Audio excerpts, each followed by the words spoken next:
আপনি যে প্রশ্নটা করছে যে চাকা ঘুরছে, নিঃসন্দেহে চাকা ঘুরছে। তার প্রমাণ আজকে কি রাজ্যের কি দেশের যে সকল শাসক বিরোধী মিছিলগুলো হচ্ছে তাতে জনজোয়ার করছে। আমাদের রাজ্যে বামপন্থীদের যে জনজোয়ার মিছিলগুলো তো দেখলে প্রমাণিত হচ্ছে এবং ঘুরতে হবে। কারণ আজকে আমরা যে স্লোগান দিয়েছিলাম যে কৃষি আমাদের ভিত্তি, শিল্প আমাদের ভবিষ্যৎ, শিল্প করতে হবে।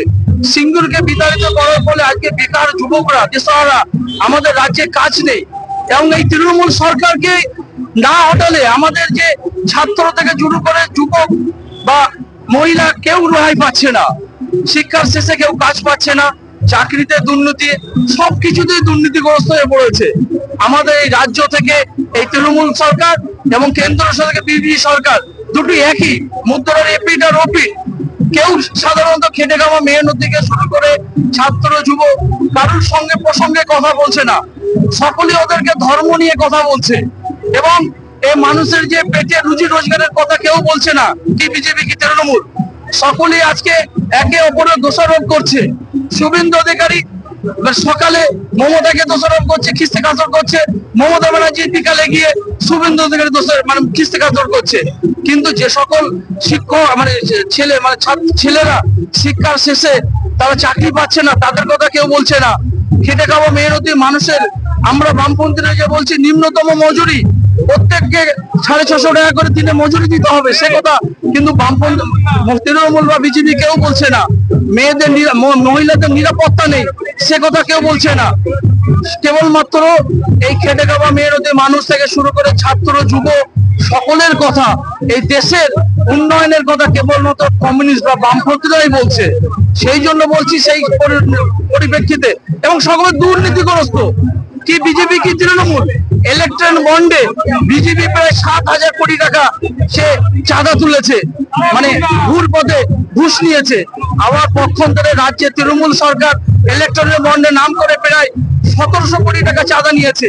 তার মানে তারা পুঁজিবাদীদের তোষামত করছে এবং এই ইলেকট্রন বন্ডে চাঁদা নেওয়ার জন্য নিত্য প্রয়োজনীয় থেকে শুরু করে ওষুধপত্র এবং পেট্রোল পণ্যের জিনিসের দাম, ডিজেল, কেরোসিন যে হারে বেড়ে গেছে, তার জন্য নিত্য প্রয়োজনীয় জিনিসের দাম, চাল ডাল এবং বিশেষ করে ঔষধের দাম যে হারে বৃদ্ধি করেছে।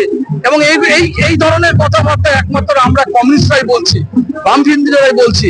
তার জন্য মানুষের আজকে আমাদের প্রতি ভরসা আসছে।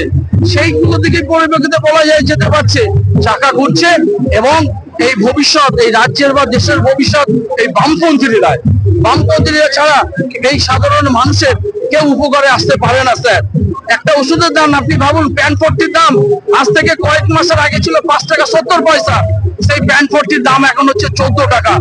একটা অ্যান্টিবায়োটিক ওষুধের দাম 12 টাকা ছিল, একটা অ্যান্টিবায়োটিক ওষুধ দাম হয়েছে 37 টাকা। ফলে ওষুধের ক্ষেত্রে থেকে শুরু করে পেট্রোল পণ্য থেকে শুরু করে সবকিছুর দাম আজকে আকাশ ছোঁয়া। আপনাকে একটা তথ্য বলি, এই BJP Sarkar SBI, state bank of ইন্ডিয়ার মাধ্যমে 1600 কোটি টাকা, 16,000 কোটি টাকা ঋণ মুকুব করেছে, 16,000 কোটি টাকা। আর পেট্রো পণ্যজাত থেকে তিনি ট্যাক্স আদায় করেছে 27,000 লক্ষ কোটি টাকা। তাহলে এই যে বড় লোকদের ট্যাক্স মুকুব করে আর পেট্রো পণ্য জাতীয়দের ট্যাক্স বসিয়ে যে হারে মুনাফা তোলা হচ্ছে, তার ফলে আজকে সারা ভারতবর্ষের ওষুধ থেকে শুরু করে চাল ডাল মাছ মাংস নিত্য প্রয়োজনীয় জিনিসের দাম আকাশ ছোঁয়া হয়ে পড়েছে। একটা তথ্য আপনাকে বলি, আজকে সারা ভারতবর্ষে 4 জন শিশুর মধ্যে 3 জন পুষ্টিজনিত অভাবে ভুগছে। তার মানে তাদের যে দৈনন্দিন যে খাদ্য খাবার মাছ মাংস ডিম প্রতিটি শিশু পাচ্ছে না। তার ফলে কি হচ্ছে, পুষ্টিজনিত অভাবের জন্য আমাদের দেশের শিশুদের ব্রেনের ক্ষতি হচ্ছে এবং ব্রেনের ক্ষতি হওয়ার ফলে দেশের জন্য যে আমাদের ভালো ভালো ছাত্রের প্রয়োজন, সেই ছাত্রের অভাবের জন্য দেশের উন্নয়ন, মাস্টার বলুন সায়েন্টিস্ট বলুন সবার অভাব ঘটছে। সর্বোপরি একভাবে বলা যায় এই তৃণমূল আর বিজেপি এরা কেবলমাত্র ধর্মের মোহ দিয়ে রাজনীতি করছে। নরেন্দ্র মোদী মন্দির নিয়ে ব্যস্ত আছে, যেমন রাম মন্দির নিয়ে, আর মমতা ব্যানার্জি আপনার দীঘাতে জগন্নাথ মন্দির তৈরি করা নিয়ে ব্যস্ত আছে। এরা কিন্তু সাধারণ মানুষের রুটি রোজগার এইসব কথা কেউ বলছে না, একমাত্র বলে কি আবার কমিউনিস্টরা।